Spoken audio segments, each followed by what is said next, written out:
आपातकाल में मैं तो सुपरिटेंडेंट पुलिस के तौर पे झांसी में नियुक्त था और मुझे याद है कि सरकार के आदेश दनादन आ रहे थे कि क्या क्या कार्रवाई करनी है। इमरजेंसी का आपातकाल का मिसेस गांधी के वो पहला कागज याद है जो आपकी टेबल पे आया था और आपने देखा था और लगा कि हाँ देश में इमरजेंसी लागू हो गई। सर, प्रेस पे सेंसरशिप क्यों लगा दी? क्या डर था गवर्नमेंट को? डर ये 1975 में 36 की मेरी पैदाइश है, गिर लीजिए 36। कि दिल्ली की हुकूमत ने एक ऐसा फॉर्म बनाया था कि जिसमें नाम पता बाप का नाम भरो और जेल में ठूस दो, ये था। इनके घर जब जाओ तो इनको नमस्ते करो या सैल्यूट करो, कह दो कि साहब हमें सरकार का हुक्म है इसलिए हम आपके पास आए हैं, हमें आपसे कोई शिकायत नहीं है। बाध्यता थी कि लिस्ट ये आ गई है इन लोगों की और इन लोगों को गिरफ्तार करना है। अब जैसे फंडामेंटल राइट्स सस्पेंड हो गए, मौलिक अधिकार खत्म। मौलिक अधिकार खत्म तो नहीं, सस्पेंड हो गए थे। सस्पेंड हो गए मतलब सर उस दौरान आप उनका इस्तेमाल कर रहा कुछ नहीं बचा था। जो चाहे जो कह देता है और वो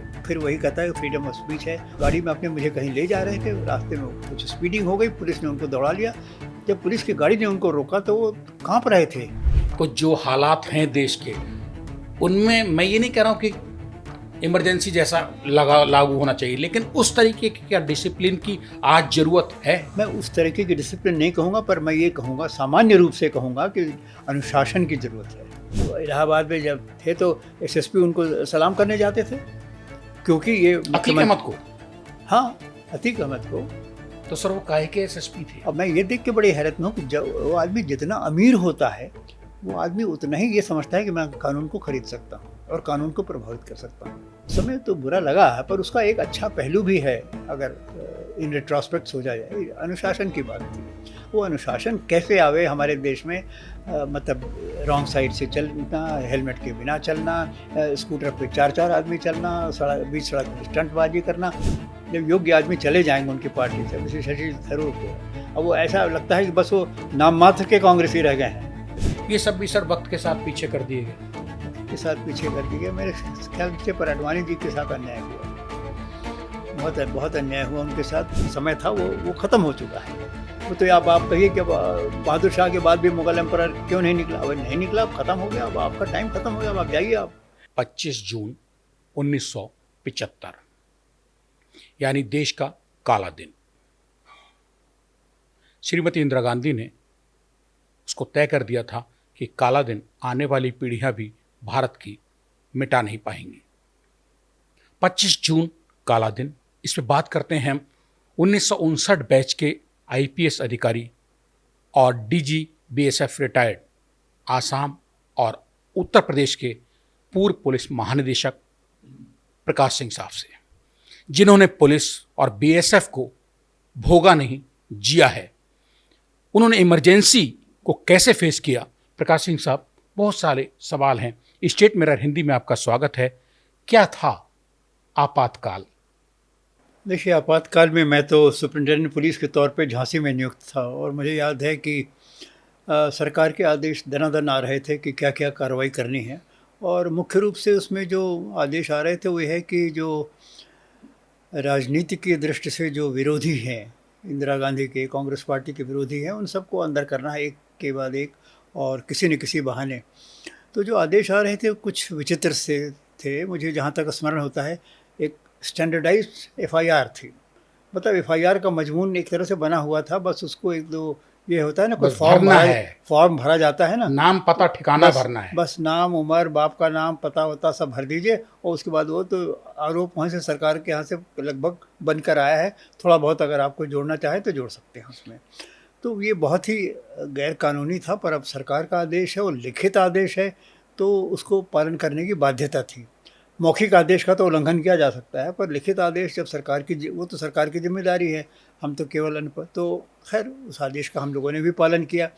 पर मैंने ये देखा कि लिस्ट में बहुत से लोग ऐसे थे जो बड़े सम्मानित आदमी थे, बड़े मतलब लॉ अबाइडिंग सिटीजन्स थे और समाज में उनकी प्रतिष्ठा थी। नहीं तो सर, क्या आप ये कहना चाहते हैं कि दिल्ली की हुकूमत ने एक ऐसा फॉर्म बनाया था कि जिसमें नाम पता बाप का नाम भरो और जेल में ठूस दो, ये था? नहीं, ये दिल्ली की हुकूमत ने तो नहीं, पर दिल्ली की हुकूमत ने राज्य सरकारों को आदेश दिया था। फिर हर राज्य सरकार ने अपने विवेक से कोई ना कोई काम करने का तरीका बनाया था। उत्तर प्रदेश की सरकार ने ये तरीका बनाया था जो मैं जानता हूँ। प्रकाश सिंह साहब की कितनी उम्र थी और एसपी थे 1975 में झांसी में, हाँ। तो कितनी सर्विस हो चुकी थी? अब देखिए 1975 में 36 की मेरी पैदाइश है, गिन लीजिए 36 अच्छा, 36 साल के थे। सर्विस कितनी हो गई थी सर आपकी? सर्विस में देखिए ज़्यादा शुरू की सर्विस तो मेरी ज़्यादातर इंटेलिजेंस ब्यूरो में थी। जी। उसके बाद मैं 1973 में राज्य में भेज दिया गया था, क्योंकि जब पीएसी का जब विद्रोह हुआ था, तो ये हुआ था कि सरकार की तरफ से बड़ी ज़बरदस्त मांग थी कि हमें अच्छे-अच्छे अफ़सर हमारे वापस लौटाइए। हमें पीएसी को नियंत्रण में लाना है, सरकार की पुलिस को ठीक करना है, राज्य की पुलिस को।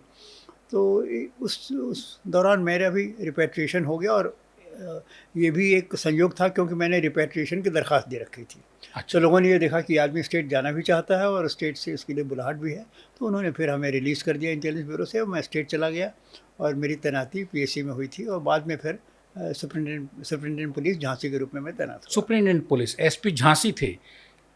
इमरजेंसी का, आपातकाल का मिसेस गांधी के, वो पहला कागज याद है जो आपकी टेबल पे आया था और आपने देखा था और लगा कि हाँ, देश में इमरजेंसी लागू हो देखिए गई है? पहला कागज़ तो बड़ा मुश्किल है, लेकिन 1975 क्या की याद है, क्या रिकॉल कर पा रहे 50 हैं? साल का, पर ये मुझे याद है कि मतलब बाध्यता थी कि लिस्ट ये आ गई है इन लोगों की, और इन लोगों को गिरफ्तार करना है, और उसका एफआईआर का एक तरह से मजमून बना बनाया आया था।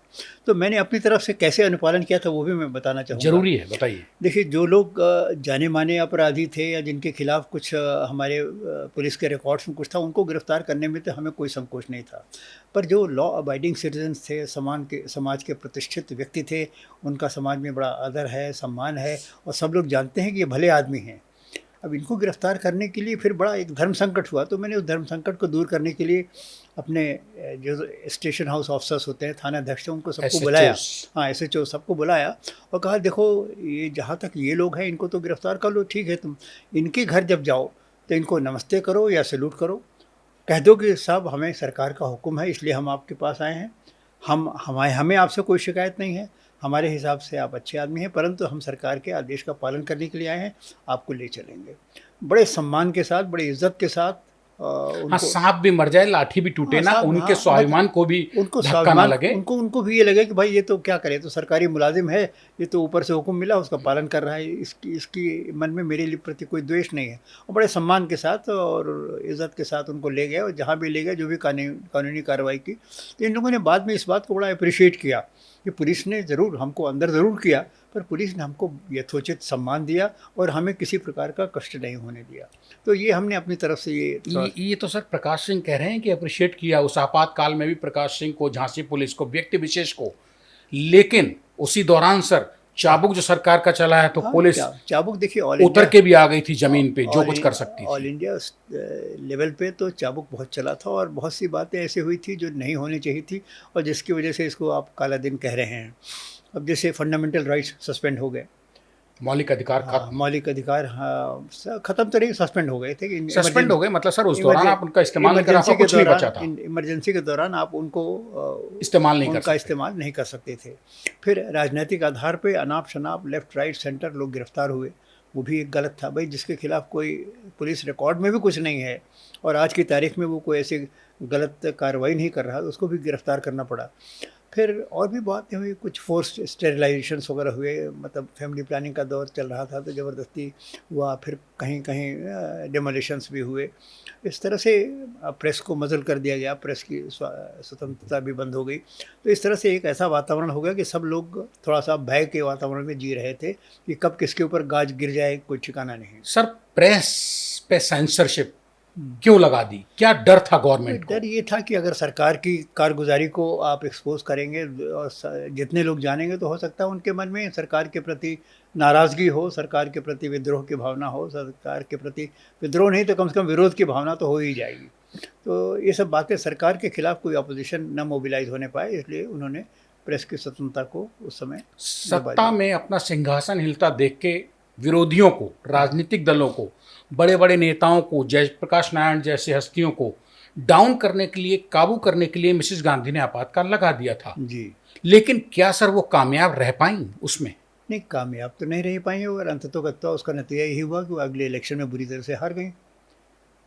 तो मतलब और जनता आज तक उनको इसके लिए इमरजेंसी के लिए माफ नहीं माफ़ नहीं कर। किया है, और इमरजेंसी का नाम लेकर कांग्रेस भी इसको जस्टिफाई नहीं कर पाती है।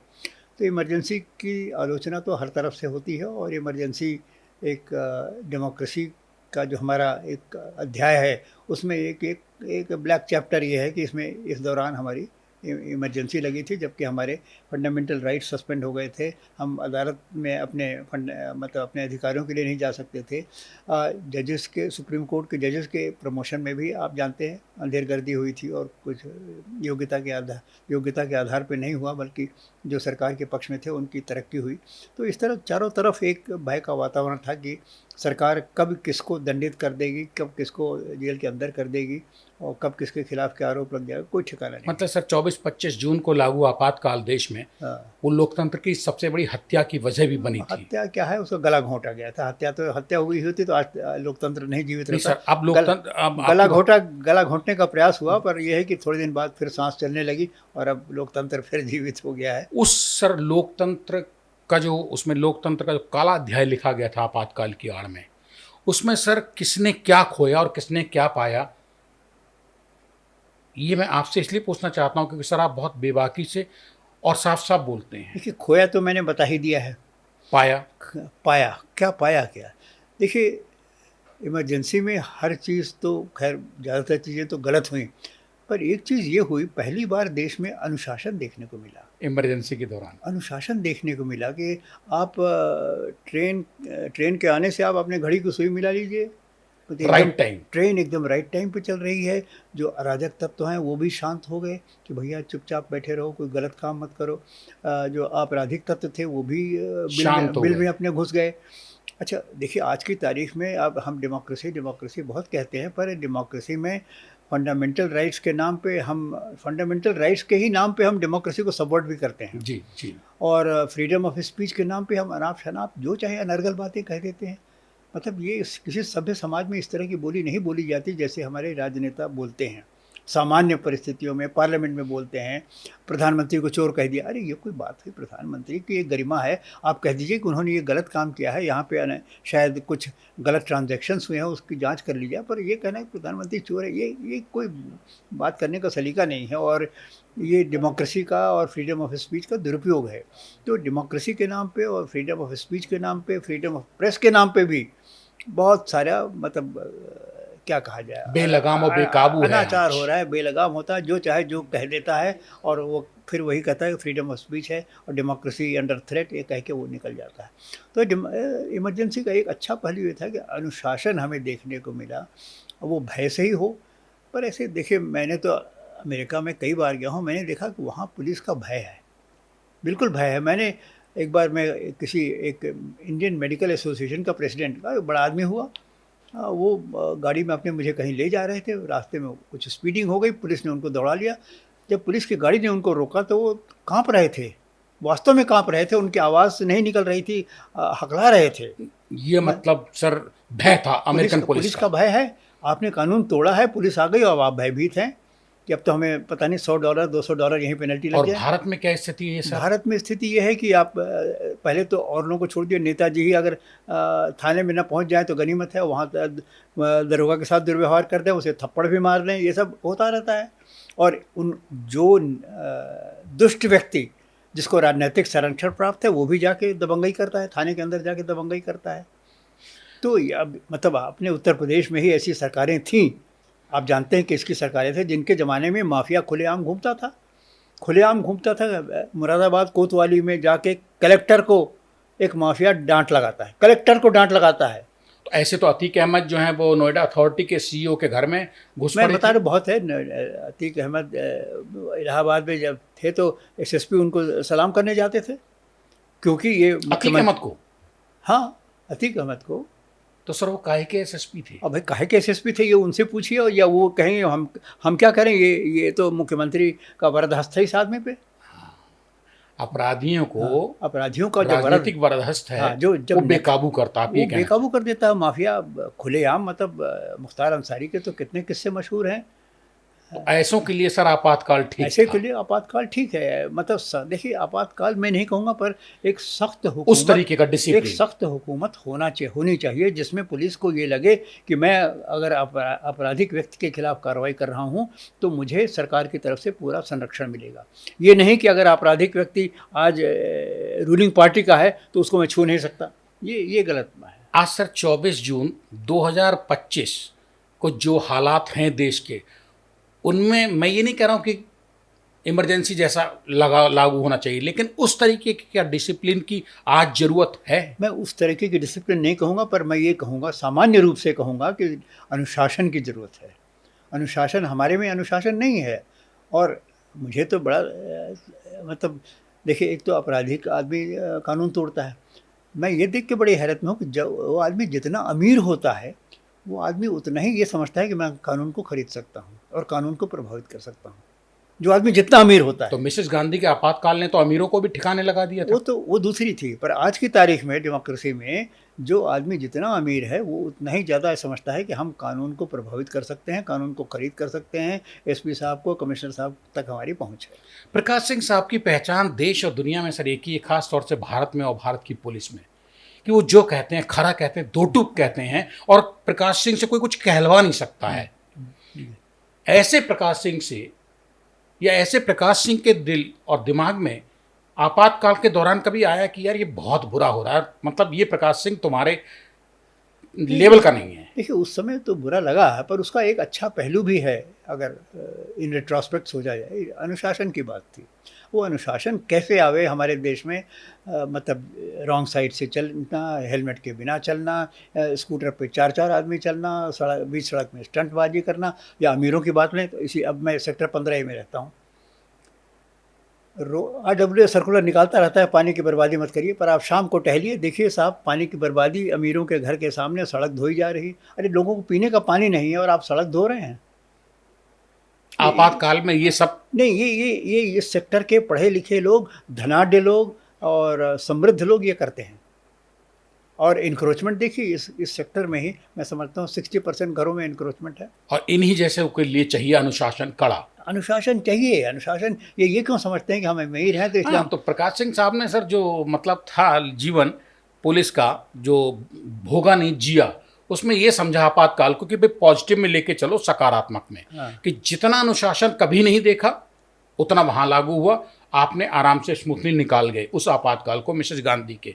निगेटिव ये था कि जो अत्याचार हुए, बेलगाम हुई सरकारें जी जी राज्य की, और सबको जिसको चाहा जेल में, मतलब विरोधियों को सबक सिखाने के लिए लागू किया गया आपातकाल बुरा था जी। लेकिन अनुशासन की नज़र से, अनुशासन की नज़र से बिल्कुल ठीक था। और अनुशासन होना चाहिए, उसके लिए सख्ती होनी चाहिए। और उसके लिए ये जो ये कहा जाता है डेमोक्रेसी के नाम पे हम ये बोल सकते हैं, ये कह सकते हैं, ये कर सकते हैं, इसमें ज़रा सा बताना पड़ेगा कि इसमें भी रेड लाइन्स हैं, इसमें भी लक्ष्मण रेखा है। इसके आगे आप गए तो आपके खिलाफ कार्रवाई होगी। और पुलिस को यह स्वतंत्रता होनी चाहिए कि सत्ताधारी पार्टी हो या विरोधी पार्टी हो, हम जब आपराधिक व्यक्ति के खिलाफ कार्रवाई कर रहे हैं तो हमें सरकार का, कानून का संरक्षण प्राप्त होना चाहिए। संजय गांधी की सर क्या भूमिका थी आपातकाल में इंदिरा गांधी के साथ? संजय गांधी की भूमिका, उन्होंने भी एक प्रोग्राम निकाला था और उसमें फैमिली प्लानिंग का बहुत जोर था और कुछ अच्छी भी बातें थी, ट्री प्लांटेशन की बात थी।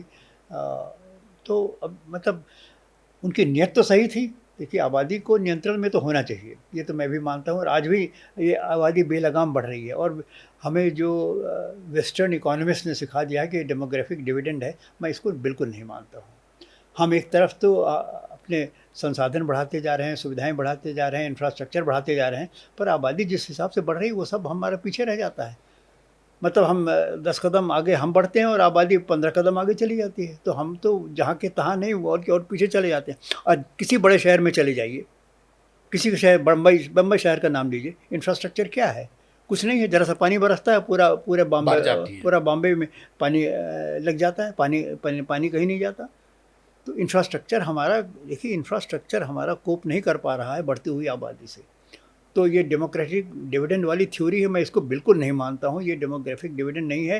आप थोड़ी आबादी हो, क्वालिटी आबादी हो। अब इजराइल की क्या आबादी है बताइए? कोई आबादी है उनके पास? नहीं है। थोड़ा छोटा सा देश, छोटी सी आबादी, पर 5-6 देश से इकट्ठा लड़ सकते हैं। आप आपके पास ह्यूमन एलिमेंट जो है उसकी क्वालिटी क्या है? अब मैं कुंभ मेला जाता हूँ, अब कुंभ मेला में करोड़ों आदमी जाते हैं। मुझे ये लगता है कि यहाँ जो 100 आदमी में 80 आदमी लड़ने लायक है ही नहीं, और इज़राइल में 100 में 80 आदमी लड़ने लायक मिल जाएगा, 90 आदमी लड़ने लायक मिल जाएगा। तो हमारे यहाँ ऐसी ऐसी ये भेड़िया धसान आदमी पैदा करके, और जिसको ऐसे आदमी है जिसको जिधर धक्का दो उधर चला जाएगा। प्रकाश सिंह सर ये कहना चाहते हैं कि भीड़ मत बढ़ाइए, बहादुर बढ़ाइए देश में। भीड़ मत बढ़ाइए, क्वालिटी ऑफ ह्यूमन जो भी आदमी उनकी क्वालिटी होनी चाहिए। देखिए, जब पार्टीशन हुआ था तो क्या आबादी थी हिंदुस्तान की? मुझे अच्छी तरह याद है, 40 करोड़ आबादी थी अनडिवाइडेड इंडिया की। आज 140 करोड़ हो गई, और उसको हम बहुत गर्व से कहते हैं ये हमारा डेमोग्राफिक डिविडेंड है। या वेस्टर्न अर्थशास्त्री आपको बेवकूफ़ बनाते हैं, और वो जो कहते हैं हम सब उसको निगल जाते हैं। मिसेस गांधी के आपातकाल को लेकर सर ये कहते हैं कि मिसेस गांधी ने जो किया सो किया, लेकिन अगर उसमें संजय गांधी ने नसबंदी का काम नहीं कराया होता, अभियान छेड़ा होता, तो वो आपातकाल कामयाब था। अब आपातकाल कामयाब तो नहीं कहेंगे, पर यह है कि नसबंदी से आपातकाल की जो कालिमा है और ज़्यादा गहरी हो गई, और ज़्यादा गहरी हो गई कि उससे बहुत ज़्यादा लोग प्रभावित हुए। और नसबंदी अपने आप में सही थी, पर जिस तरह से नसबंदी का टारगेट पूरा करने के लिए लोगों ने किया कि जिसको हुआ उसी को आप पकड़ लाए कि हमको इसमें इसका पैसा मिल जाएगा, इतने आदमी हम ले आए। तो बेचारे, मतलब हो सकता है बिना शादीशुदा आदमी भी, उसकी भी नसबंदी हो गई। अब इस तरह के नसबंदी में अत्याचार बहुत हुआ नसबंदी के नाम पे। तो देखिए, हर चीज़, अच्छी चीज़ भी अगर आप उसका गलत तरीका अपनाइएगा तो गलत हो जाती है। तो नसबंदी में अपने आप में कोई ख़राब चीज़ नहीं है, फैमिली प्लानिंग अपने आप में कोई ख़राब चीज़ न। संजय गांधी के लक्ष्य सही थे, पर तरीका गलत था। मतलब पॉपुलेशन नियंत्रण होना चाहिए, बिल्कुल सही बात है। पौधे लगना चाहिए, बिल्कुल सही बात है। उनके प्रोग्राम में कोई ऐसा बेसिक फ्लॉ नहीं था, पर यह है कि अगर आप सही चीज़ को गलत ढंग से करें तो फिर सारा नतीजा गलत हो जाता है। सर मिसेस गांधी को ऐसा क्या लगा? वो तो लीडर थी, बहुत पावरफुल लीडर थी कांग्रेस की और देश की। उनको अपनी सत्ता कैसे हिलती लगी, सिंहासन एक जयप्रकाश नारायण और उनके सहयोगी दलों के, वो क्या वजह रही? क्या आपने देखा समझा उस वक्त? अब वो मिसेस गांधी का देखिए आकलन था, उनका उनका अपना असेसमेंट होता था। क्या वो इमरजेंसी का लगाना, क्या ऑपरेशन ब्लू स्टार करना, उनसे गलतियां हुई कई, पर यह है कि उनका असेसमेंट इमरजेंसी के पहले उनके पॉलिटिकल एडवाइज़र्स ने जो असेसमेंट दिया हो कि साहब आपकी हवा आपके खिलाफ चल रही है, ये लोग बेकाबू हो रहे हैं, इनको नियंत्रण में लाने के लिए कुछ सख्ती की ज़रूरत है, और उसके लिए इमरजेंसी पावर्स आप ऐसे उनका लीजिए। इनके एडवाइज़र्स ने कहा, इनके एडवाइज़र्स ने समय समय पर इन्हें गलत सलाह दिया, यहाँ पे गलत सलाह दिया। ऑपरेशन ब्लू स्टार की सलाह गलत थी, शिमला एग्रीमेंट जो हुआ वो गलत था। मतलब क्यों गलत हुआ? शिमला एग्रीमेंट क्यों किया भैया आपने? 91,000 आदमी आपके पास कैदी हैं, और आप उनको छोड़ दिए, और पाकिस्तान से यही लिखवा लिए होते कि जो सीज़ फायर लाइन है वो अंतर्राष्ट्रीय सीमा हो गई। कोई दिक्कत थी? भुट्टो आपके आपके घुटनों के नीचे बैठा हुआ था हाथ जोड़े। तो क्या आप ये कहना चाहते हैं सर, जो मिसेस गांधी लोगों की नज़र में ये है दुनिया की कि वो सबको हाँकती थी, एक बहुत तेज दिमाग लेडी पॉलिटिशियन थी, देखिए आयरन, उनको कोई और हाँक रहा था पीछे से? देखिए आयरन विल्ड लेडी तो थी, इसमें कोई संदेह नहीं। मिसेस गांधी के बाद अगर कोई स्ट्रांग प्राइम मिनिस्टर हुआ है तो नरेंद्र मोदी जी हुए हैं। बाकी लोग कोई मतलब she was a strong lady, ये तो कहेंगे आप। देखिए, सबसे बड़ी स्ट्रेंथ उनकी वही थी कि जब बांग्लादेश के लिबरेशन के लिए भारतीय फ़ौजें ईस्ट पाकिस्तान में गई थी, तो उस समय निक्सन ने धमकी दी थी और 7th फ्लीट को बे ऑफ बंगाल में ले आया था ईस्ट पाकिस्तान की मदद के लिए। पर मिसेस गांधी ने कहा ठीक है 7th फ्लीट को आने दो। तब तक तो उन्होंने वहाँ ढाका में सरेंडर हो गया, बात ख़त्म हो गई, 7th फ्लीट वापस चला गया। पर 7th फ्लीट आपका उस समय अमेरिका का हिंदुस्तान के खिलाफ आ रहा था, मतलब बहुत बड़ी धमकी थी भाई। और उस उस समय की आप पृष्ठभूमि में सोचिए, मतलब उनका सबसे बड़ा पावरफुल फ्लीट चला आ रहा है बे ऑफ बंगाल में कि हिंदुस्तान गलत काम कर रहा है।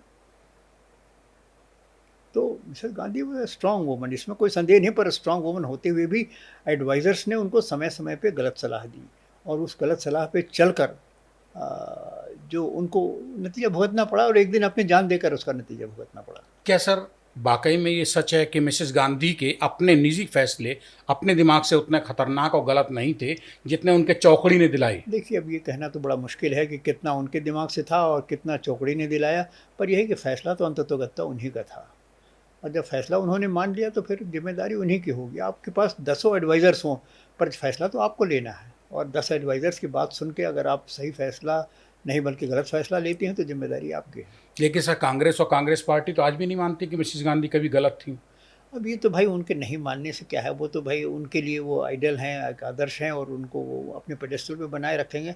पर हम आप बात कर रहे हैं, हमें कोई अदर हमारे उनसे कोई लेना देना, कांग्रेस से लेना देना है ना बीजेपी से लेना देना है। जो सही बात है वो कर रहे हैं हम लोग। वो सर, वो उनका ऐसी आइडियल थी कि आज राहुल गांधी, प्रियंका गांधी, सोनिया गांधी सब माफ़ी मांगते घूम रही हैं कि इमरजेंसी 1975 की लगी थी वो गलत था। वो ऐसी आइडियल थी।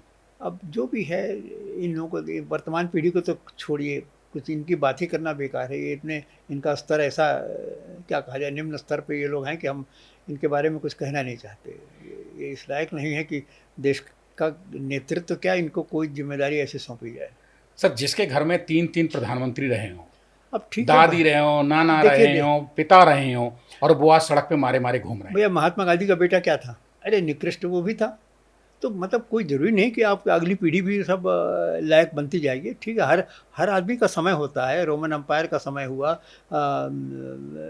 मिंग डायनेस्टी का टाइम हुआ। अब एक समय होता है। अब आपका समय ख़त्म हो गया है। अब आप ज़बरदस्ती आप सत्ता में बैठ के और हुकूमत चलाना चाहते हैं। आप मतलब नेहरू गांधी परिवार का जो समय था वो ख़त्म हो चुका है। वो तो आप कहिए कि अब बहादुर शाह के बाद भी मुग़ल एम्परर क्यों नहीं निकला? अब नहीं निकला, अब ख़त्म हो गया। अब आपका टाइम ख़त्म हो गया। अब आप जाइए आप। सर, आज जो स्थिति कांग्रेस की है देश में, हाँ। इसके लिए क्या 1975 मिसेस गांधी का आपातकाल भी कहीं जिम्मेदार है इतने साल बाद? नहीं, आज की कांग्रेस पार्टी के ज़िम्मेदार आज के नेतृत्व है ये, श्रीमान राहुल गांधी हैं, सोनिया गांधी हैं, प्रियंका हैं, ये लोग ज़िम्मेदार हैं उसके लिए, और कोई नहीं ये सर, ज़िम्मेदार। नेतृत्व के नाम पे कुछ हैं, बचे भी हैं? कुछ नहीं है। इन्हें अगर ये बैकग्राउंड में चले जाएँ और नेतृत्व, अगर कांग्रेस पार्टी का कोई भविष्य है, कांग्रेस पार्टी को देखकर मुझे बड़ा ताज्जुब क्या होता है जानते हैं? मैं देखता हूँ इंडिविजुअली कुछ कांग्रेस में जो लीडर्स हैं वो बड़े योग्य हैं, आज भी? आज भी बड़े योग्य हैं। अब जैसे? शशि थरूर हैं, जयराम रमेश हैं, चिदम्बरम है, इन सब लोगों को मैंने पास से देखा, बड़े योग्य आदमी हैं। पर ये एक ऐसे निष्प्रभावी और अज्ञानी आदमी के नेतृत्व कैसे स्वीकार कर लेते हैं, हमारे समझ में नहीं आता। नहीं सर, इनके साथ ये समस्या है ना कि कट्टर कांग्रेसी हैं, निकल के जाएंगे तो इनको नहीं, बीजेपी निकल थोड़ी के रख ना लेगी। जाए, पर एक नया नेतृत्व तो ढूंढें। ये तो आज भी मतलब इनका स्तुतिगान करते हैं। इनको रखेगा कौन सर दूसरी पार्टी में? नहीं नहीं, ये दूसरी पार्टी नहीं, कांग्रेस में ही एक मतलब ऐसी स्थिति होनी चाहिए कि एक नया नेतृत्व को वो कहे। अभी सर बिल में पड़े हुए हैं, बेचारे अपनी जान बचाए। अब ठीक है, वो क्या अब विरोध करेंगे, कुछ मुखर होंगे, कोई जायज़ बात कहेंगे, तो राहुल गांधी, प्रियंका गांधी और सोनिया गांधी जैसे क्या उनको बर्दाश्त करेंगे? नहीं, वो निकाल देंगे, ठीक है। पर जब सब लोग निकल जाएंगे तो वो क्या अलग क्या करेंगे वो? जब योग्य आदमी चले जाएंगे उनकी पार्टी से, अब जैसे शशि थरूर को है, अब वो ऐसा लगता है कि बस वो नाम मात्र के कांग्रेसी रह गए हैं। उनका जो मोदी जी के लिए he is a great asset for the country, और सही बात कही उसने, he is a great asset for the country.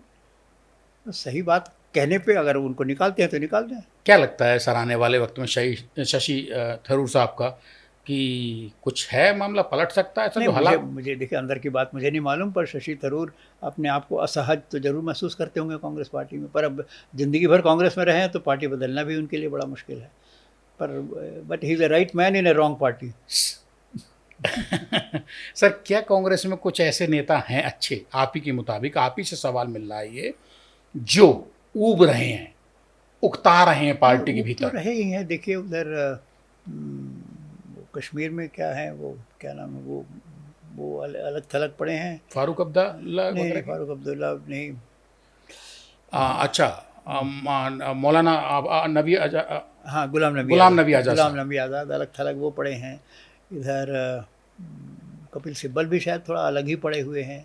Shashi Tharoor भी थोड़ा अपने आप को अनकंफर्टेबल महसूस कर रहे हैं, पर पड़े हुए हैं। अब इसी तरह है, लोग अपना, people are feeling uncomfortable but they are staying on with the Congress, की भाई ज़िंदगी इसी में बीती है, अब कैसे अलग हो जाए। और कांग्रेस में ये हिम्मत अभी नहीं है कि वो एक जो उनका एनुअल कन्वेंशन हो या एनुअल फंक्शन हो या उसमें कहीं नहीं वी वांट चेंज लीडर्स और इसमें फ्री एंड फेयर इलेक्शन हो। ये हाल तो सर बीजेपी में भी है। कुछ कद्दावर जो पुराने नेता थे, पुरोधा, मुरली मनोहर जोशी हुए, आडवाणी जी हुए, ये सब भी सर वक्त के साथ पीछे कर दिए गए। के साथ पीछे कर दिए गए मेरे ख्याल से। पर आडवाणी जी के साथ अन्याय हुआ, बहुत बहुत अन्याय हुआ उनके साथ। पहले तो उनके साथ अन्याय अटल बिहारी वाजपेयी जी ने किया।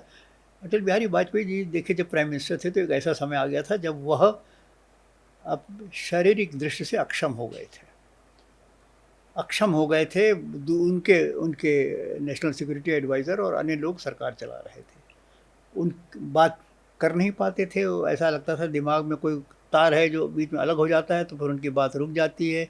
फिर वो 10 सेकंड 15 सेकंड तक करंट ऑफ रहती है, फिर कहीं तार जुड़ जाता है, फिर बोलने लगते और हैं। इसके बाद भी आडवाणी जी को चांस नहीं मिला। उस समय इनको आडवाणी जी को सत्ता सौंप देनी चाहिए थी, प्राइम मिनिस्टर बना देना चाहिए। बना देना चाहिए था और प्राइम मिनिस्टर बनने की योग्यता थी उनमें। पर उनको साथ पहले तो आडवाणी जी ने मतलब अटल बिहारी वाजपेयी जी ने उनके साथ सही व्यवहार नहीं किया। बाद में भी उनके साथ उनको उनको उनको जो मिलना चाहिए था नहीं मिला। I wish he was made the president of India. को और कुछ नहीं तो इतना ही होता था। कुछ तो उनको एल के कोई आडवाणी। सम्मान से नहीं मतलब बाद के वर्ष उनके खराब बीते, जबकि देश के लिए उन्होंने बहुत काम किया और एल के आडवाणी जी ने। और अच्छे अच्छे आदमी थे, अच्छा नेतृत्व था। मुरली मनोहर जोशी जी के बारे में सर क्या सोचते हैं? अब मुरली मनोहर जोशी उस कैलिबर के नहीं थे, पर ठीक थे, वो भी थे। मुरली मनोहर जोशी का कैलिबर वो नहीं था। इंदिरा गांधी ने 1975 में अगर सर आपातकाल इमरजेंसी नहीं लगाई होती या लगाया होता तो आज कांग्रेस कहाँ होती? मिसेस गांधी का अतीत क्या रहा होता? देखिए ये सब कहना मुश्किल है और एक घटना से इतिहास नहीं बदलता। एक घटना से इतिहास नहीं बदलता, उसका अध्याय। क्योंकि मिसेस गांधी के टाइम में बहुत सारी ऐसी घटनाएं हुई जो जैसे अब मैंने बताया, जैसे इमरजेंसी का एक था, फिर वो ब्लू स्टार दूसरा हो गया। तो एक घटना से इतिहास नहीं बदलता। ये कहना कि वो घटना अगर नहीं हुई होती तो आज क्या होता है, ये बताना मेरे लिए संभव नहीं है और किसी के लिए भी ये इस तरह की पतंगबाजी करना ठीक नहीं है। क्या सर आने वाली पीढ़ियों में कभी ये आपातकाल का दाग हल्का धूमिल हो देखिए पाएगा? धूमिल तो हो चुका है, धूमिल हो चुका है। ठीक है, अब इतिहास हम आगे बढ़ेंगे कि आपातकाल को लेके कब तक हम उसका रोना गाते रहेंगे। ठीक है, हम याद कर लें उसको कि ये गलत था और ऐसा भविष्य में नहीं होना चाहिए। पर इसको राजनीतिक कारणों से इसको भी मनाया जाता है, कांग्रेस पार्टी को नीचा दिखाने के लिए और कांग्रेस पार्टी को नीचा रखने के लिए। ठीक है, हमें तो आगे बढ़ना है। हमें देखना है कि अब आगे हम कैसे बढ़ते हैं, हम कैसे विश्व में एक महाशक्ति कैसे बनते हैं, इसके लिए हम आगे बढ़ते रहें। अब आज मतलब दुनिया के हालात ऐसे हो रहे हैं कि कब हिंदुस्तान भी किसी लड़ाई में फंस जाए कोई ठिकाना नहीं। सब तरफ लड़ाई हो रही है इधर। कोई ताज्जुब नहीं, कल चीन ताइवान पे हमला कर देगी, सारे अमेरिकन वॉरशिप्स तो उधर मिडिल ईस्ट में फंसे हुए हैं। कोई ताज्जुब नहीं, इधर इधर ये हो जाए, कुछ अरुणाचल में हो जाए, कहीं पाकिस्तान से फिर कुछ हो जाए, कभी कुछ हो सकता है। अब तो हम आगे बढ़ें, इमरजेंसी को छोड़िए। इमरजेंसी सर 21 महीने चली थी। उस 21 महीने की कोई ऐसी याद जो आपके जीवन पर्यंत आपके साथ जाएगी, नहीं भूल पाते हैं? कोई ऐसा दौर आया, कोई ऐसे लम्हे आए जहाँ प्रकाश सिंह ने एक पुलिस ऑफिसर होने के नाते अपने को उलझन में महसूस किया? एक नहीं, कोई ऐसा नहीं। बस एक आदमी आरएसएस के एक नेता थे, लेकिन नाम मैं उनका भूल गया। उनकी डायरी वगैरह लाके मुझे इन लोगों ने दी थी, स्थानीय पुलिस ने। उनकी डायरी मैंने पढ़ा, इतनी अच्छी हिंदी में और इतनी सुंदर लिपि में लिखा था कि मैंने मतलब कई डायरी के मैं कई पेज पढ़ता रहा और मैंने कहा देखो ये आदमी कितना अंदर से पवित्र आदमी है और इसकी सोच कितनी सही है और लेखन कितना अच्छा है। मैं बड़ा प्रभावित हो गया। ऐसे ऐसे आदमी वो राष्ट्रीय स्वयंसेवक संघ के राष्ट्रीय स्वयंसेवक संघ का एक गिरफ्तार हुए थे। नाम मैं बिल्कुल भूल गया हूँ। कोई बात नहीं, वो गिरफ्तार हुए थे सर।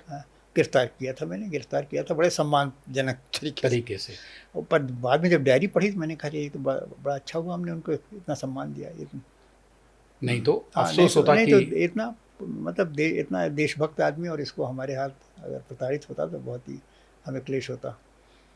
कुल जमा जो भी हो, भारतीय पुलिस सेवा के पूर्व और दबंग बेबाक आईपीएस, डीजी बीएसएफ, आसाम और उत्तर प्रदेश के डीजीपी प्रकाश सिंह से बात करने के बाद साफ हो जाता है कि आपातकाल यानी कि 1975 में इंदिरा गांधी द्वारा देश में लगाए गए इमरजेंसी को भूलने की कोशिश कीजिए। देश आगे कहाँ जा रहा है इस पर विचार कीजिए। हाँ, उस इमरजेंसी की एक अच्छी चीज़ थी कि लोगों में अनुशासन की भावना आई थी। बाकी जिसने जो किया उसने वो भरा। प्रकाश सिंह साहब बेबाक बेखौफ बोलने के लिए जाने जाते हैं। इमरजेंसी उनके लिए हवा नहीं थी, इमरजेंसी हवा उन लोगों के लिए थी जो कानून से खेलने का शौकीन थे। इसी के साथ आप मुझे यानी संजीव चौहान को दीजिए इजाज़त। शुक्रिया सर बात करने।